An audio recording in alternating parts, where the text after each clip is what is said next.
大扫除有了好用的工具，清洁起来就事半功倍。来分享我的清洁神器们，好用到连清洁阿姨都问我要链接哦。积了好久灰的纱窗是清洁重灾区，分享一个纱窗清洁神器，套上湿巾就能直接使用。插头上的毛很细，能增加清洁的摩擦力，还会刷几下，纱窗上的灰尘就可以清理干净。清洁过程中呢，也不会有灰尘飘出来。湿巾用完直接扔掉，对两人太友好了。这个玻璃清洁神器，清洁棉条自带清洁液，脱保水直接清洁，清洁液呢就会释放出来。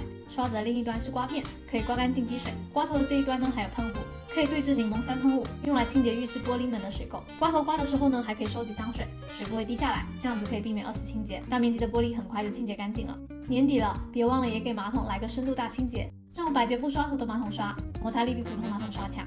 一些顽固污垢不需要清洁剂也可以刷干净。刷头做了凹形设计，可以很好的贴合马桶的曲面，还有周围一圈的凹槽。手柄有弧形的设计，马桶口底部也可以轻松深入清洁。这些呢都是平时清洁很难留意到的位置。刷头还能替换，替换过程不会弄脏手，一般1到2周替换一次就可以了。这条抹布你别看它丑，但在过水后把它拧干，用来擦家里的一切都好好用。不用清洁剂，擦完瞬间光亮，不留水渍。拿它擦镜子，镜子无水痕。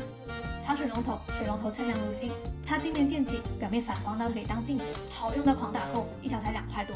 这个折叠水槽是我搞卫生专用的，水盆有挂耳，清洁时搬运很方便。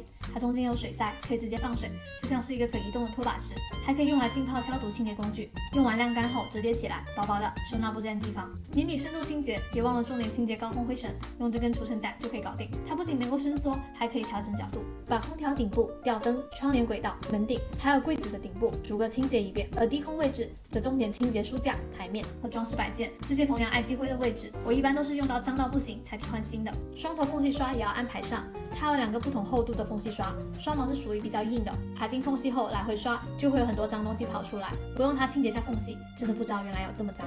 冰箱、洗衣机底部是清洁死角，可以用这把可伸缩的缝隙清洁掸，不仅能够清洁底部的灰尘，还可以把陈年的垃圾给捞出来。搭配一次性的干湿巾一起使用，清洁完后直接扔掉，不用清洗抹布。这个铲子原本是清理墙基地很实用的，后面发现用来清理胶渍也很有效，适用于瓷砖墙面的大部分污渍，比如无痕墙钉、老旧胶渍和免钉胶残留。